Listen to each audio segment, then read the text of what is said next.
Okie dokie. It is 11:30 or something 30. We're going to go ahead and get started. So welcome to SAAG. And thank you very much to Valerie for sitting up front so that we don't have empty chairs.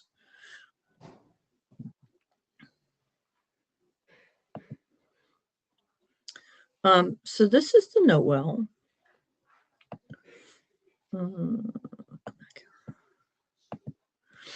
It's a reminder about the processes and policies, including about conduct, privacy, intellectual property rights that you've agreed to follow when you participate in the IETF.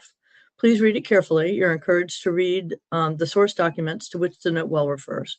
If you have questions, please talk to the working group chairs or area directors.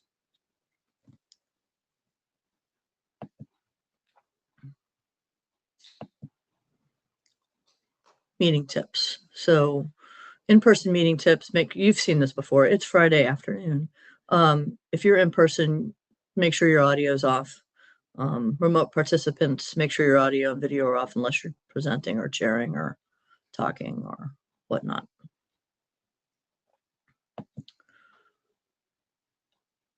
So the agenda can be found here. These are just resources for 125. People are still coming in. They're late, people.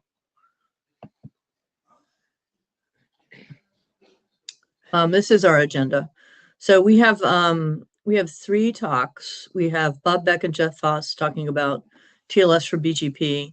We have a talk about China's next generation commercial cryptographic algorithms program. And then we have a talk by Ben Dowling about securing quick with MLS. Open mic, probably not a lot, but we'll see. Any agenda bashing or agenda gardening, as I have heard, as the AD for a particular working group that likes plants.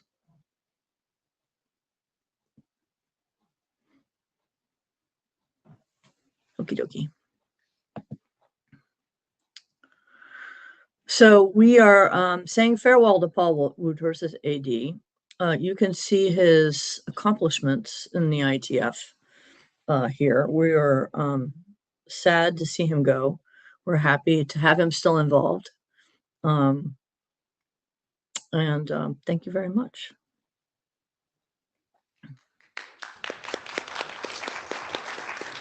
Thank you. It's been an interesting road for 4 years. I've had lots of fun, lots of problems to solve. It's very interesting. And don't worry, I will stick around doing other things. And thanks for Chris for stepping up and taking all my hot potatoes. There you go. So instead, we have Chris, who the NOMCOM elected to replace Paul. This is a picture of Chris. You can see Chris here. And we thank Chris for volunteering. It'll be fun. We'll see how it goes. It'll be great. So changes since IETF 124. We didn't have any box this time. And we're not currently chartering anything. We chartered plants in between 124 and 125. We've closed 2 working groups. OHI, thanks to Mike Bishop, and TEEP, thanks to Paul, and rechartered a working group Lake. And we're in the process of rechartering probably a couple of working groups, Spice and maybe OAuth and a couple of other things. Radix, yeah, there you go.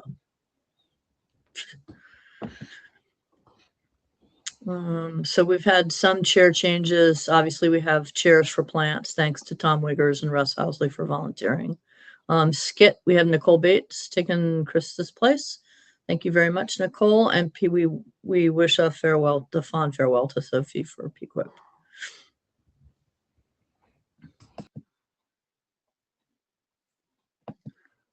We would issue a fond farewell to Chris, but we get him doing other things. So. Okay, so helping out. If you're interested in becoming a working group chair, let your ADs know. If you want to become a document shepherd to learn about IETF processes, it's a good exercise learning experience.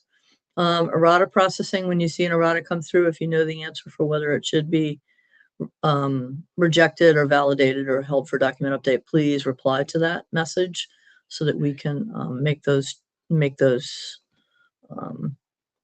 reports.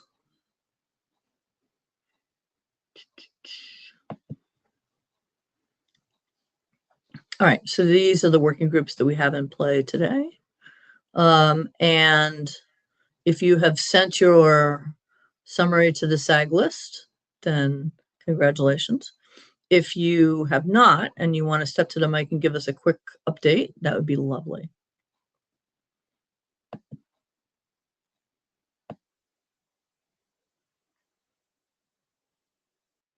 Go ahead, Paul. Paul Hoffman, PQIP is going to be shutting down soon. We tried to get it done while Paul was still our AD. We failed.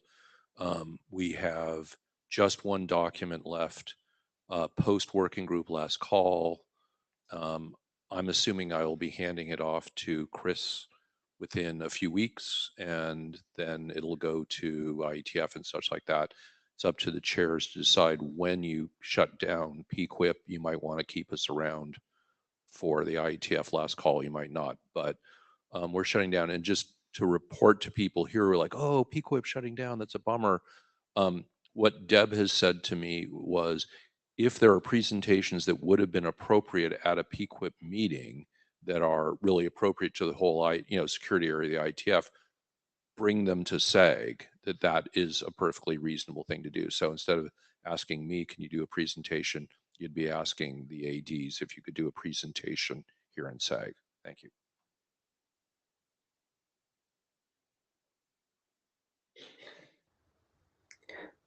For rats, we had, oh, thank you. For rats, we had a productive meeting since the last session, and a number of documents have gone to the area director, and so we've been working to clear out the queue, and that was fairly successful. We still have a few more that need to get moved on. And I will send something to the list. I just haven't been able to yet.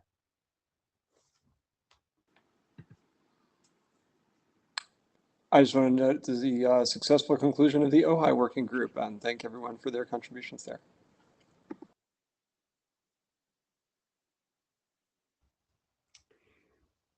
Hey, this is Nancy. SCIM is picking up momentum. We are trying to close down on the use cases. We've got some work moving forward on revising the current SCIM. So that work is moving forward. There was a very good presentation on how we might progress on how to deal with provisioning whatever SCIM could do for the agentic identities, but that would require rechartering. So we encourage those who are interested in the topic to join the mail list, look at the couple of drafts that are there, and join in the conversation so that we can determine how to recharter.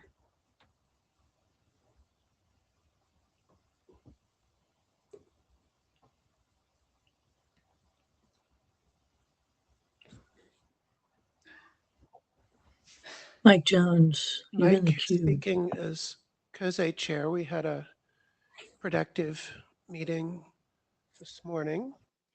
The Sphinx Plus, aka SLH DSA draft, looks like it's going to go to working group last call. Work continues on the Falcon draft.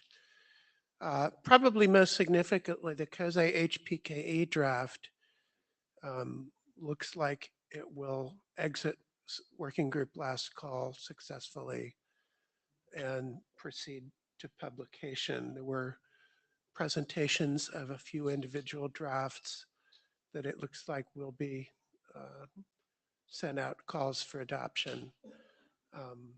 But work is progressing well and within consensus.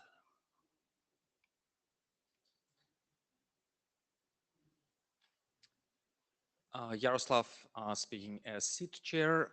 We had a productive meeting this week and very productive interim a few months back. We are on track to issue adoption call for our first document use cases. And we currently have 3 competing proposals for actual protocol.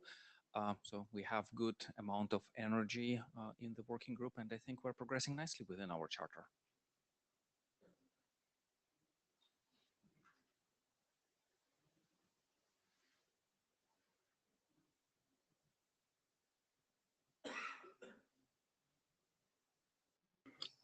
Mike, you're up.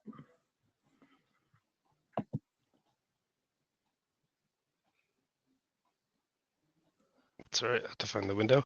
Mike Ellsworth for Acme. Acme continues to process documents in 2 sort of modes. One is continuing for web PKI, web TLS stuff that's lockstep with CAB Forum. So we have a number of CAB Forum related stuff coming through. And then Acme also is processing, can we stretch the Acme protocol to serve new use cases? So we're stretching more into private enterprise PKI. We're stretching into supporting OpenID Federation as a verification model. And we're stretching to, we have a new submission looking, can we support sort of on-premise video conferencing applications over Acme? Or can Acme support them? And we have an interesting submission. Can we support using your passport or other government ID as a way to validate your identity for a certificate? So Acme continues its traditional role of serving CAB Forum, but also is stretching into new applications. Thank you.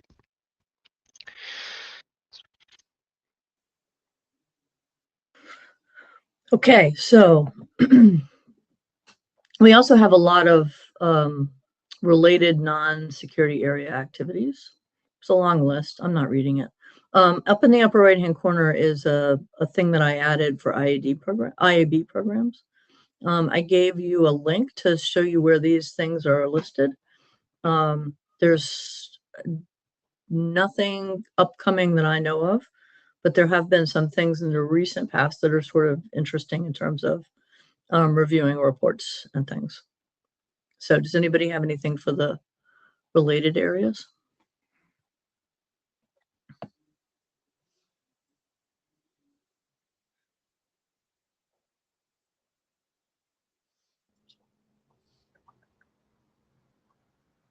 Yeah, really quickly, the SETP group, which almost ended up in the security area at one point, but is an apps area, has finally finished the 3 documents that they are producing. It is going through the new Andy's going to be the new AD. It'll be reviewed again by an AD. This is a fairly new set of people to the IETF, so be nice, but it could really use a good security review. I'm sure the security director will give it a review too, but when it gets to the last call, just know that that's sort of the context. They're defining an entirely new mechanism for how to exchange digital assets between different types of networks. Don't think just blockchain and discard it. Think any sort of asset network that includes financial systems and banks and everything. They're trying to make it generic with an exchange mechanism. It's currently unidirectional in their first charter, so could use some good security eyes on it. Thanks. And Paul was the original AD. Thank you, Paul. If you see things that you think we should be keeping track of, you can drop us a note so that we add it to the list. We have also, it's occasionally difficult to kind of keep track of whether these things are open or closed still too.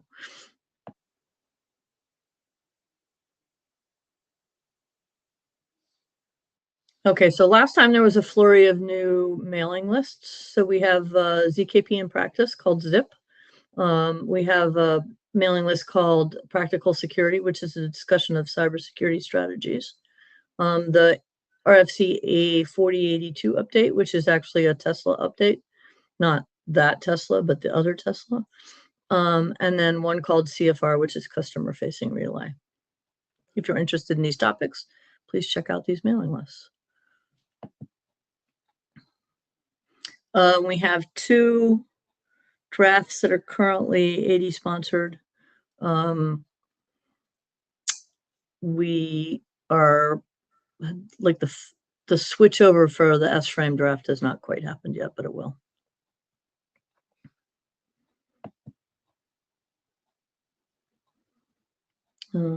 Okay, so this is dispatch. So dispatch was a fun time, I guess is one way we could say that. So we had a lot of issues with Meet Echo for both in-person and remote participants. So the chairs for Art and Sec and Wit are gonna go back and review the what actually happened, and then we will either make a determination of what the dispatch outcome should be, or we will take it to a list to talk about to discuss what the dispatch option should be. That may be to Sec dispatch or just a general WIT list, or we could use SAAG for that too to get broader view, I guess. Wes, or is that an old Wes in the queue?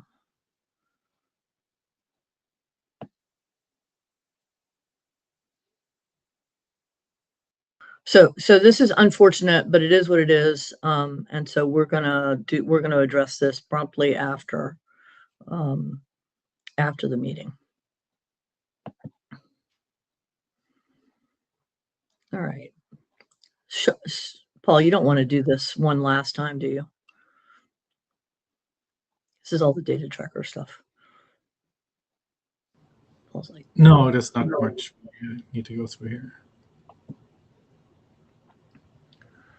We have a lot of documents, a lot of pages, a lot of working groups. Actually, that working group number is a little bit wrong because I pulled this before we closed TEEP in Ojai.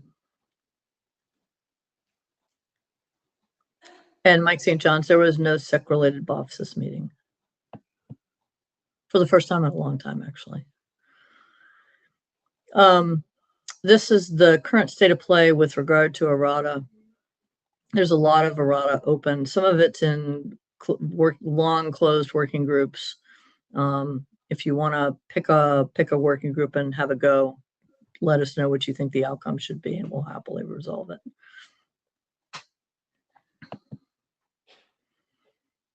Just pointers for things. I added Chris. This is sort of fun right now, but it'll get better. Sorry, Chris. Thanks for sector reviews. We've had a lot of really good reviews over the last cycle. If you want to be a sector reviewer, let us know. The working group chairs in the SEC area get in for free. And we meet on Tuesdays during IETF meetings during lunchtime. And we get lunch. Yay. Okay, so first up, we have Bob Beck and Jeff Haas. I'm not quite sure who's doing the talking. So we're actually going to be taking turns. So you want me to keep slide control then? That's perfectly fine. I'll be basically taking the first set of slides, handing it over to Bob to talk about, the actual guts of things, since I am not a security person. I just play one on TV, and then I'll hit the conclusion. Opening up here, so we're here to talk about TLS authentication for BGP, and that set of words, scares people in multiple realms, both in routing and probably here in security land. Hopefully this presentation will make you feel a little bit better, and hopefully help us figure out how we want to move this forward. So broad motivation. I don't expect you to understand anything about BGP aside from the fact that it has those 3 letters and that it's an IETF control plane protocol. It runs over TCP like a lot of the routing protocols do. Most of our security considerations for transport usually hand wave around, how do we secure this thing? And for the longest time we'd say, well, IPsec. So IPsec is mostly not used for complicated reasons for most of the protocols. It's operationally cumbersome, and we're not trying to solve that problem. We do actually have in BGP land TCP AO these days, and previously we had TCP MD5 that provided integrity, which is the single biggest thing that we required in BGP land. Authentication sort of incidental here. By pre-shared keys. Next slide, please. So there's a lot of proposals running around to run BGP and other control plane thickies on Quick. And myself and the authors for BGP for Quick are partially responsible for that land rush. We're not going to talk about those. Please feel free to see some prior routing area presentations at IETF 123 and 4. Quick, as we know, is basically just a funny wrapper for TLS, and we get the TLS handshake as part of this deal. TLS uses certificates, and most people are familiar with certificates when we talk about WebPKI. WebPKI is not something we want to use for IETF control plane protocols. So what we are here is to talk about a proposed BGP PKI to deal with the TLS handshake, and that's it. Next slide. So why are we here? Well, this is our second presentation. We were visiting Cider Ops, giving a very similar one earlier in the week. Our goal here is to socialize the idea and get people that are security smart to think about this. Where would this work get dispatched? Probably not TLS. This is just a user of TLS. IDR, well, BGP doesn't really change itself. This is a transport consideration. Cider Ops, that was a good conversation because there's a lot of people that think about certificates for the RPKI already. So we get some good thinking there. We've had some nice suggestions. The work is hybrid. It lands in the middle of a lot of things. Security, routing, we have chatted with the security ADs. We talked to the routing ADs and they said, let's get some concrete proposals. So here we are. Next slide. So operations, the thingies that we care about for a PKI is that BGP has this magic autonomous system number that represents the network and the protocol. And the second property we care about is that BGP sessions are typically manually provisioned between pairs of routers by IP address. Other things like auto configuration does exist, but that's mostly not what we're talking about here. Next slide, please.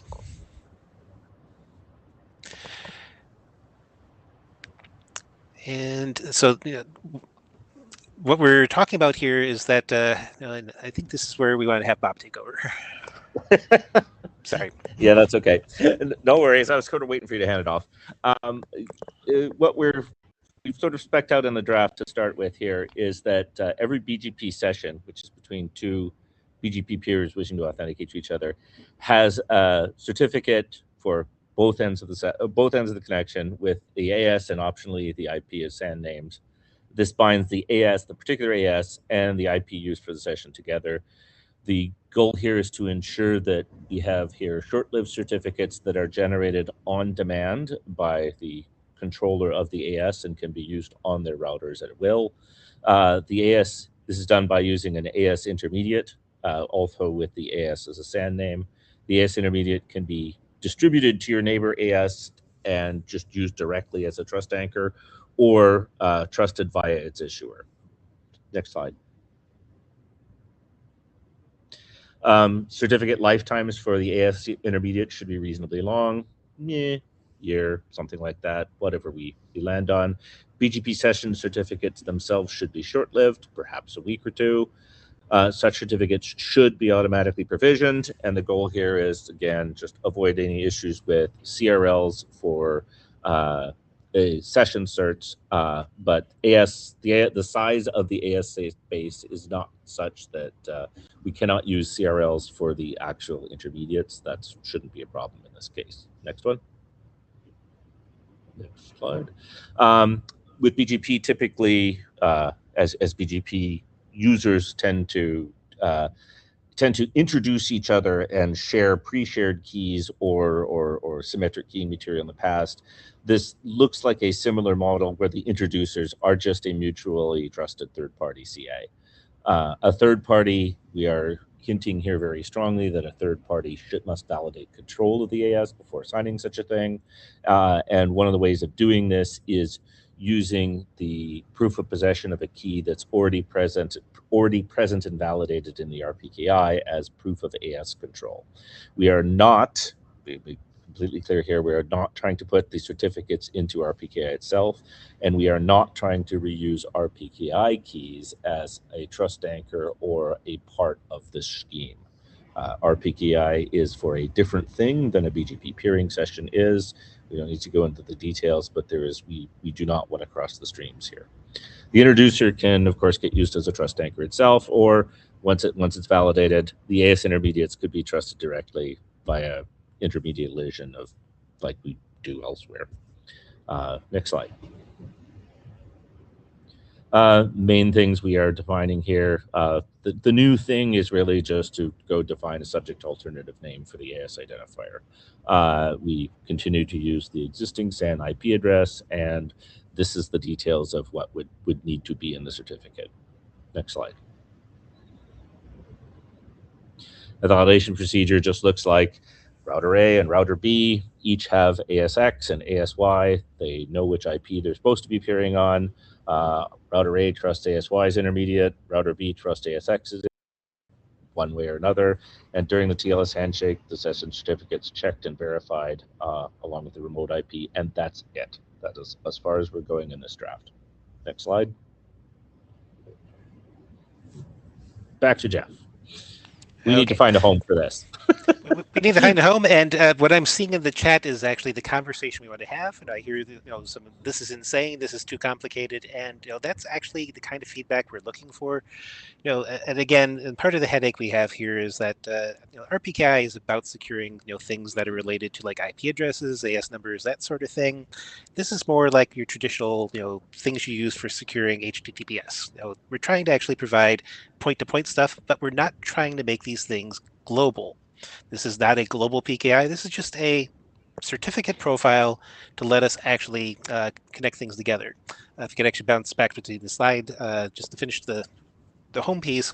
So we do want to hear everybody's opinion. We probably don't want to start a new working group because what we think we can do here is actually really darn simple. The gotcha, as we've got pointed out in the chat, is that the minute you start doing these simple PKI things, people go for land grabs about ecosystems. And maybe that makes sense. Ideally, it doesn't. What we absolutely have no room for, sort of building on the Acme comment earlier in the working group reports, we are probably going to want something Acme-like to make these provisioning these things easy. And maybe that's part of the insane conversation. Let's talk about that a little bit. Very similarly, we are aware that solving this problem for BGP sets up a precedent for what do we do about control plane mechanisms for non-BGP use cases. We're not trying to boil that specific ocean, but we are absolutely aware that if we get a nice technique for this, that we're likely to see this happen in the rest of IETF. We have a moment for questions, I think. Eric. Yes. So actually, I have I think two questions, perhaps. So I want to make sure I understand the situation with the intermediate AS certificates. It sounds like it's like almost web of trust, like a trusted introducer is like someone you trust, and then they sign a thing, and then they sign a thing. Am I reading this correctly? It's not like an ordinary PKI. I think you could view that as almost either way. Okay. And the second question. Yeah. And the second question is that did I hear you say that like basically if that is misissued, it's like there's no way to fix it, you just wait it out? No, there would be serials. Oh, okay, good. Okay, thank you for the explanation. Yeah. So this is for protecting connections to your immediate peers, right? This is absolutely point to point. The easiest way to think about this is if we actually had an AS level certificate, and AS is basically the thing that BGP uses to peer back and forth. That's sort of the long-lived thing as the intermediary we can install on the various routers, and we can have short-lived certificates. Pause for a second. Pause for a second. You said certificates, which I'm trying to avoid. Like let's focus on the requirements here. Like this is a point-to-point link to a direct peer that is highly manually configured. You're setting up route filters and all sorts of things that control your relationship with this peer. So like, there's no need to have a fully general, fully automatic PKI sitting next to this. Like, just put a PSK or put a certificate fingerprint in the highly manual config you're already doing, and off you go. Like, I don't really see much need to have a whole bunch of fancy automation here when this is specifically a one-to-one highly manually configured thing. Yeah. So let's hit the use case that we didn't think we had time to talk about, and I promise the ADs will keep that brief. why should I trust that you at the other end of this IP address are who you say you are? And there's an awful Why lot do you of accept their routes? And oh, that's certainly part of this conversation, and part of the motivation to put an authentication layer in here is that BGP, once you accept the routes, doom happens. So we're trying to add a little bit of an authentication layer to say, we think that we can trust you because, and the because in this case is that AS certificate can be, via introducers, correlated back to something else that says that you are who you say you are, rather than just some random mobster that's trying to peer with me to inject spam into the network. Okay, so that tells me that you're trying to use TLS not just for the transport security. You're trying to take advantage of the fact that you're doing a key exchange here to also do some higher layer authorization. Now, yeah, and basically the way to really treat this is the property we care about is we care about defining the authentication and the fact that this stuff is tied into mechanisms like TLS, QUIC, that we want to make use of, and BGP has a good use case for the authentication. From BGP's perspective, a lot of the plumbing for TLS is actually in the way. And there are other proposals that I'll paste into the chat about basically doing a handshake, get authentication, and then make TLS get out of the way. Anyway, well, so if you're going to do that authorization, though, it seems like RPKI is the obvious solution because it's already designed to talk about ASNs. And you'll need to make sure that you deconflict so you don't have cross-protocol attacks, but that's eminently doable within the RPKI. Okay, so we're gonna give Martin a second or two, or did Martin dropped? We're good, Martin? Okay, thank you very much. We're gonna take this to the list, which would be SAAG at this point, to carry out more conversations. So up next is this talk.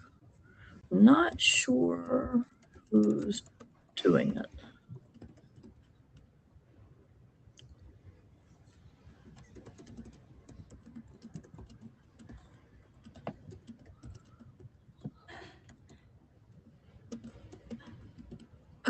Oh, they're here.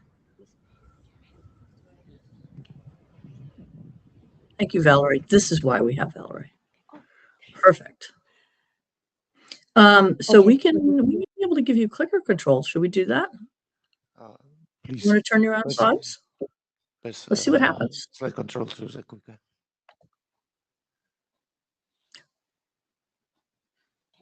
Should work. Click it. Okay. Good morning, everyone. Thank the IETF meeting and the chairman for giving me this opportunity to speak here. My name is Lei Yinghua from the Institute of Commercial Cryptography Standards.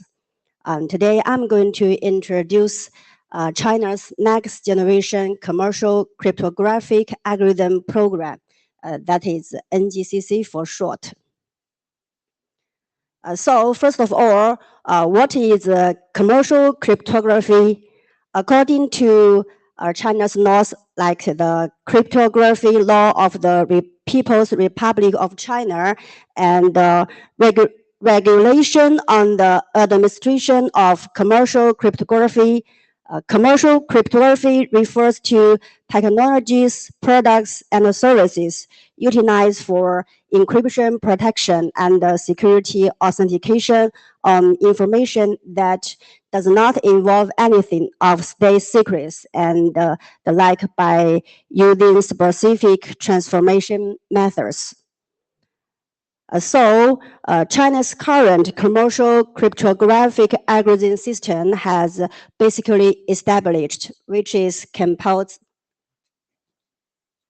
okay, too big, which is composed of Zook, the Zook string cipher algorithm, and SM4 block cipher algorithm, SM2 public key cryptographic algorithm that is based on elliptic curves, and SM3 hash algorithm, and SM9 identity-based algorithm.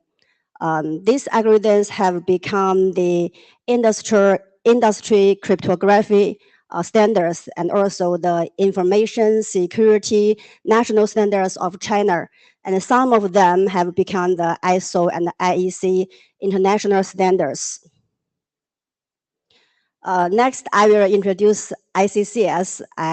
ICCS, it is mainly responsible for conducting research on commercial cryptography standardization strategies, implementing the system of commercial cryptography standards, developing the system of commercial cryptography standards, and developing and revising commercial cryptography standards, conducting validation, verification, testing, evaluation, publicity, and training of commercial cryptography standards, promoting and applying related scientific achievement, establishing the commercial cryptography standard resource library, and also offering information services of commercial cryptography standards, as well as acting as the Secretariat of National and Industry Commercial Cryptography Standards. So that is ICCS. And so in response to the threat of quantum computing and to accommodate the evolving demands of emerging technologies such as big data, Internet of Things, cloud computing, and artificial intelligence, ICCS plans to call for proposals for public key cryptographic algorithms, cryptographic hash algorithms, and block cipher algorithms. This represents a new exploration building upon acquired research achievements of the international cryptographic community, seeking to further stimulate innovation in cryptographic algorithm design and analysis techniques to enhance the novelty and the diversity of cryptographic algorithms, particularly the post-quantum public key cryptographic algorithms, to drive more international academic communication and promote the advancement of cryptography.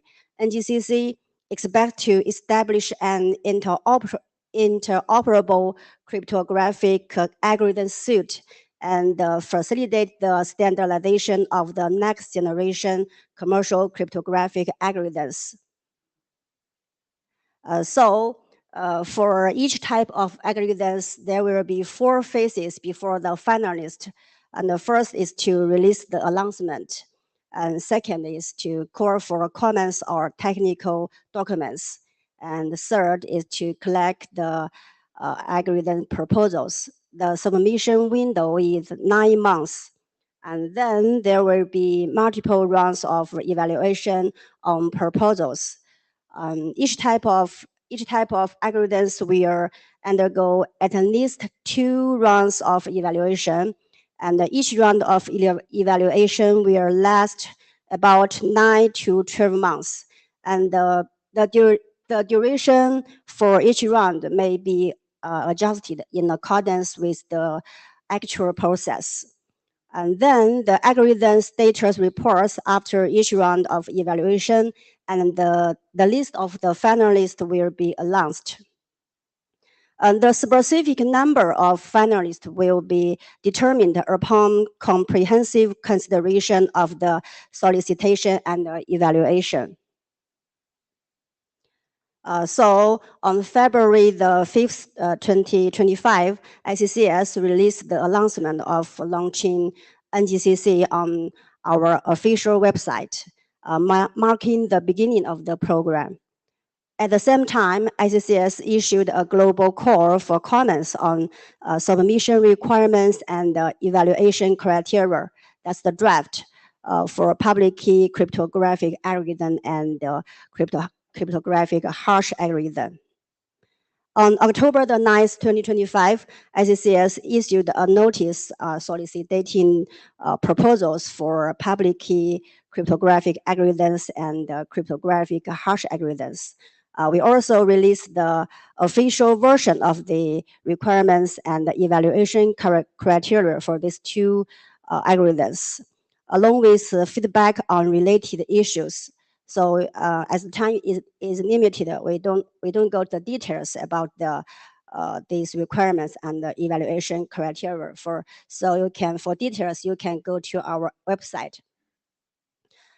So here I'm going here to call for proposals, and there are also something important that we have to know. The submission period for these two algorithms is from October 9th, 2025 to June the 30th, 2026.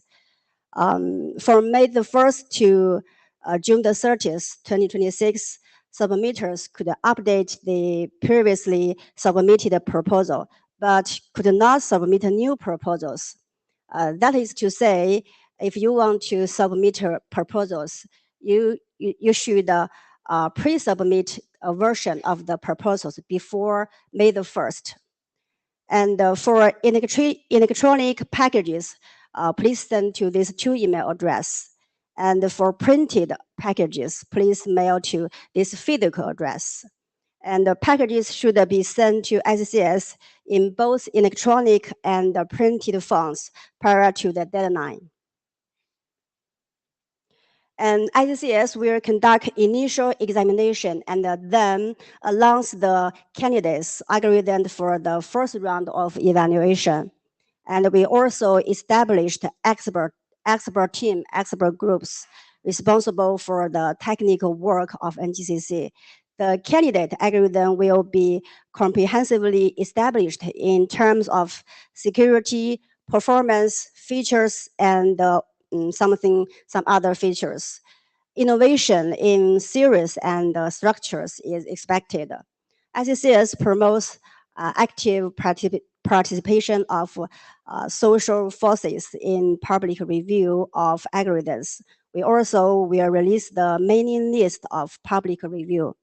And last, ICCS encourages international cooperations in algorithm design. So for further inquiries, please contact us via emails. And as the time is limited, I'm not going to give the Q&A section at this meeting. So if you have any questions, please come to me after this section, and you can also send us emails. Thank you for your attention. Thank you very much. We do have a little bit of time for questions if there's a couple of questions. Paul Hoffman, quick question. Will people be allowed to essentially submit algorithms that are already existing other places so that there would be interoperability beyond China, or only new algorithms? So like if I want to submit MLChem or whatever, would I be able to do that? Would that be considered, or are you only looking for novel algorithms? Maybe this is a question for email. Sorry about that. Okay, thank you. I can talk to you later, okay? I can answer questions. Yeah. I think it might actually be better to talk afterwards or email. Okay.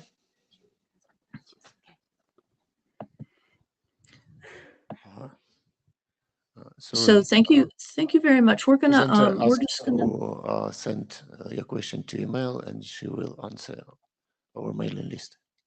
Right. Thank you very much for your talk, and we will advertise an email address on SAAG to send questions to.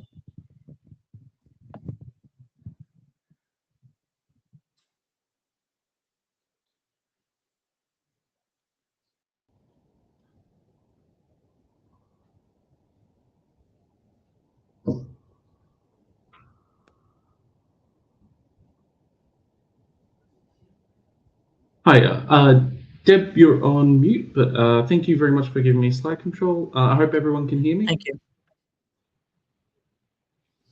Okay, yes, cool. Perfect. Thank you. Well, I'll get started. Thank you very much for the opportunity to chat today. So I'm here talking about a specific draft, but before I wanted to do that, I really wanted to explore the setting that we're kind of interested in and kind of the motivation for this draft in particular. So I'm going to be talking about security considerations for space settings. So this comes from a series of interactions with the DTN group and the TipTop group in particular, who are interested in driving network communication in space settings. And so because they're interested in establishing communications within space, the space setting confers a lot of functional requirements or a lot of functional limitations on what these communications look like. And this is specifically because of the nature of the network topology within space, which is to say that a lot of these are orbiting planetary bodies, and as a result of that, as you go around the planetary body, this might prevent you from being able to communicate with the wider network. So the nodes themselves have intermediate communications, and so there are a number of mechanisms for trying to address this, including store and forward mechanisms, which is what is proposed within the DTN group, as well as other types of solutions. So we can see this example here. We've got a source who is communicating with a destination remotely, but unfortunately, due to the positions around this planetary body, they're unable to communicate directly. And so as a result of this, the source has to communicate with an intermediate node, who then pushes this communication on to the final destination once they are able to communicate. Now, in addition to functional requirements, we also have security requirements for a lot of these solutions. And on a high level, we kind of want to achieve confidentiality and authenticity of these communications. Now, this is very broad. We probably want to get into more fine-grained security notions related to confidentiality in particular, but I will address that in a minute. So an obvious question becomes, well, satellites are kind of up in space. It might be difficult to actually snatch communications between two points. And so is it actually realistic or for us to want or expect confidentiality and other security properties for these communications? And so this is from one of the TipTop drafts, IP in Deep Space, which talks about the fact that it's possible that connectivity to the internet might become available, that these nodes might be controlled by multiple nations. And so this kind of store and forward functionality that we were talking about before might mean that we want specifically end-to-end security guarantees in addition to point-to-point guarantees. And so the question about whether or not it's realistic to expect confidentiality and authenticity is hopefully answered by this. Okay, and so what kind of attackers are we interested in protecting within the space setting? Because the threat model that we define defines the security properties that we're interested in, and then the security properties that we're interested in kind of influence the design of the protocols that we use. So what's an appropriate threat model for this setting? And so typically when it comes to real-world cryptographic protocols such as TLS, SSH, or Signal, we're interested in security against an adversary that fully controls the network. And this is kind of just the norm for cryptographic modeling within this space. That is possible to compromise derived secrets. So this tries to capture the idea that if an adversary sets up a communication channel with Alice, they don't necessarily learn any information about the keys that are derived between Alice and Bob in a completely different session. They should be allowed to corrupt long-term secrets or exploit bad randomness. And this is kind of capturing possible bad use of cryptographic primitives within these protocols. So we're kind of interested in a network adversary that's capable of compromising one or more of the endpoints. So let's keep going. Okay, so I mentioned kind of fine-grained security properties. So what did I mean by this? So what is quickly becoming the norm within kind of network communication protocols and security protocols in particular is an expectation of perfect forward secrecy and post-compromise security. I expect that the majority of participants kind of know what I'm talking about, but just to quickly go over this, perfect forward secrecy is kind of capturing the notion that sessions or information that's sent before a compromise remains secure even after the adversary has compromised one of the endpoints. So we can see here on the right-hand side that we have four different stages, K0, K1, K2, K3. The adversary compromises you at K1, but any information that's being sent using K0 should hopefully remain secure. And kind of a new notion that was introduced in the last decade or so, but is quickly becoming also the norm, is post-compromise security. The adversary cannot read ciphertext after some healing period has occurred post-compromise. So in K1, the adversary compromises the state, but in K2, both Alice and Bob managed to communicate without the adversary injecting any messages or modifying any communication. And so in K3, the adversary should be locked out again, unable to read any further messages from this point. So both of these security properties are interested specifically in security in the face of adversary compromise, and both are quickly becoming standard for security for long-lived protocols, such as those being used within the space setting. Okay, so why are we kind of talking about this? Isn't this kind of already solved? And so what's kind of interesting about the space setting is because of this intermittent communication, because the network topology is kind of constantly evolving and is dynamic in some way, compared to the internet on Earth, deep space communications have multiple challenges, specifically the introduction of significant and variable delays, ranging from seconds to minutes to hours, and frequent and long interruptions of communications, where as a result of the movement around a planetary body, you're unable to communicate with any of the other nodes. And so there's no alternative path.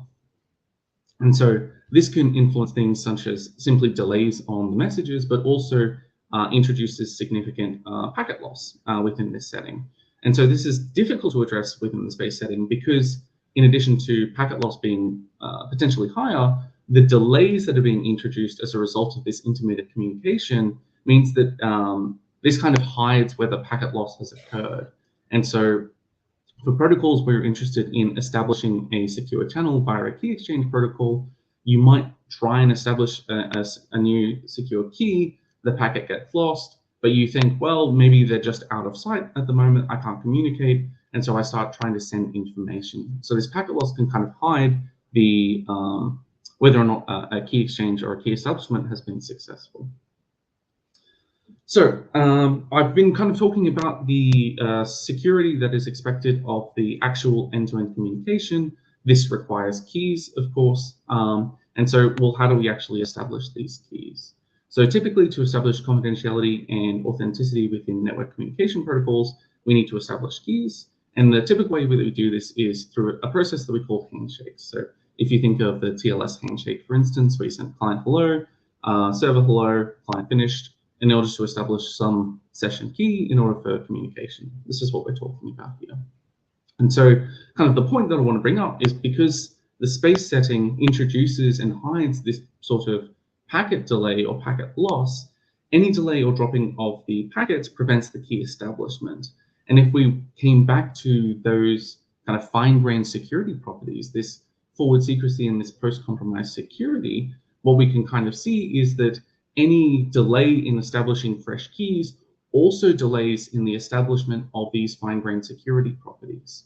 Perfect forward secrecy won't kick in until you freshly establish your keys. Post-compromise security won't get in until you have a communication in which the adversary has not injected any messages. This requires communication to occur. And so logically, if you have a higher probability of packet loss, then the failure of the handshake increases kind of dramatically. So delays or dropping of handshake messages extends the impact of compromise. And so this also delays the security, the establishment of security properties that we were talking about before. And so kind of the proposed solution that we have in our particular draft is about asynchronous, the use of asynchronous handshakes. So asynchronous support for handshakes, i.e. allowing for one party to be able to freshly update or freshly establish their secrets without communication from their communicating party, will help us offset these massive delays in packet delivery and thus be able to establish these fine-grained security properties more quickly. So these asynchronous handshakes allow us to establish fresh keys and refresh keys without the parties being interactive, and this provides us with resilience against packet loss during this key establishment. And so this helps us shorten the window of impact. And so from our particular perspective, what would an appropriate protocol look like for this setting? We would like to see an asynchronous key agreement protocol that is standardized, that achieves notions such as forward secrecy and post-compromise security. But that's kind of a specific solution, and I kind of didn't really want to talk about a specific solution for the moment, because what I kind of wanted to talk about more broadly is that there are a number of working groups that are starting to look at what network properties should be used within space settings. And so this is things like the tip-top working group, this is things like the DTN or delay tolerant networking group, this is the space RG group. And so there are a lot of eyes currently looking at what network protocols we should use, what security properties we should achieve. And I think it's very important that whatever security, I think it's important to note, sorry, that whatever security that we put into space will be hard to upgrade, it will be hard to replace. So I was kind of, this is a call to action and just being like, let's make sure that we get it right. So let's participate within these working groups. Thank you very much for your time. And I guess questions. Yeah, we have a couple of minutes for questions, so we can go ahead and do that.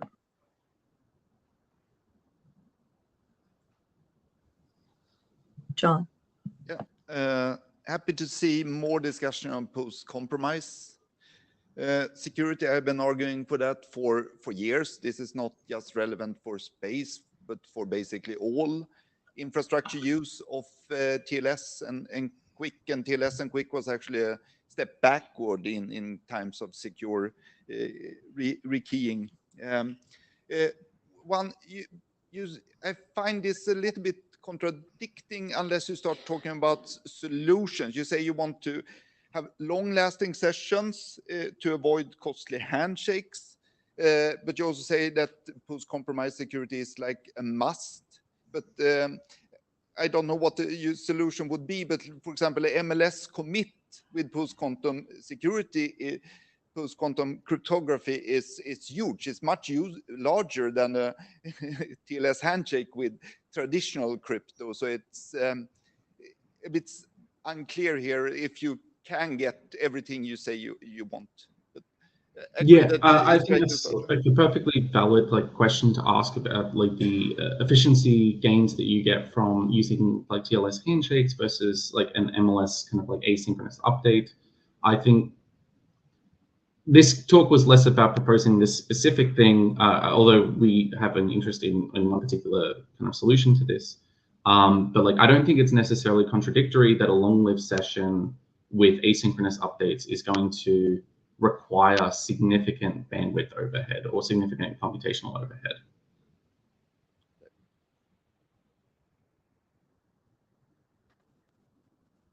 Hi, Benjamin. Thank you for this talk.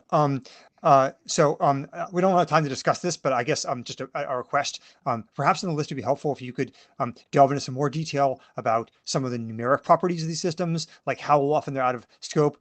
This also applies how the transport system has to react, because the transport system uses packet loss as a proxy for congestion, and so the whole system has to be designed to deal with this property. So I think if you were able to lay out a little more detail, what the actual physical properties of the system are, like bandwidth, latency, packet loss, that kind of stuff, how long people are out of phase, that'd be super helpful for the design problem. So again, I'll take my answer off the air, but that'd be helpful.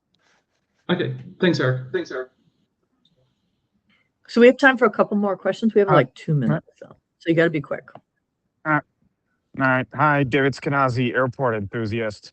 You've done a great job of convincing me why MLS is a good use for these space use cases, because there are times where devices aren't online at the same time.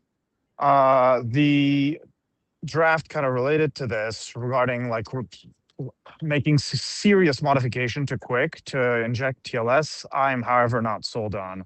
I think first, my first meta point is either you use TLS or you use something online, or sorry, MLS or something online for what it is. And if you really, really need to combine the two, use MLS to exchange TLS certificates and then use regular QUIC. I think that'll be way less work and a lot easier to do and a lot easier to make safe, because redesigning something will take a lot of review to get right. So I would recommend doing that.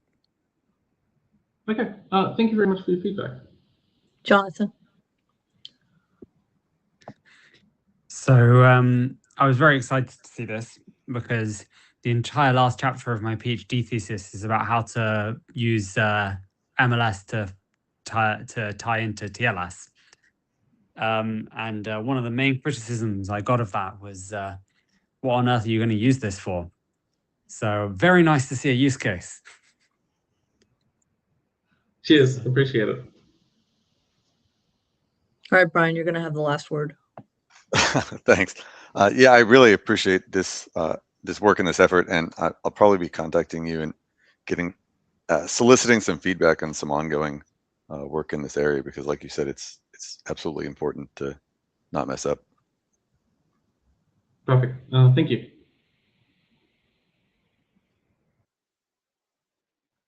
Okay, so I'm taking slides. Control back.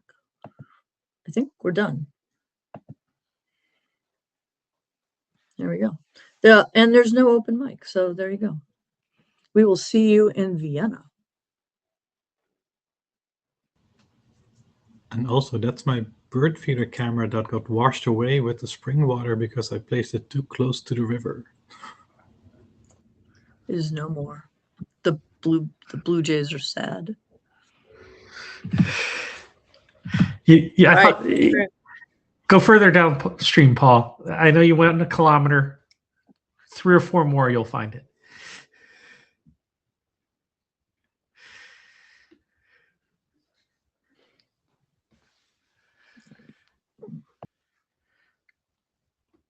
Bye all. Safe travels home.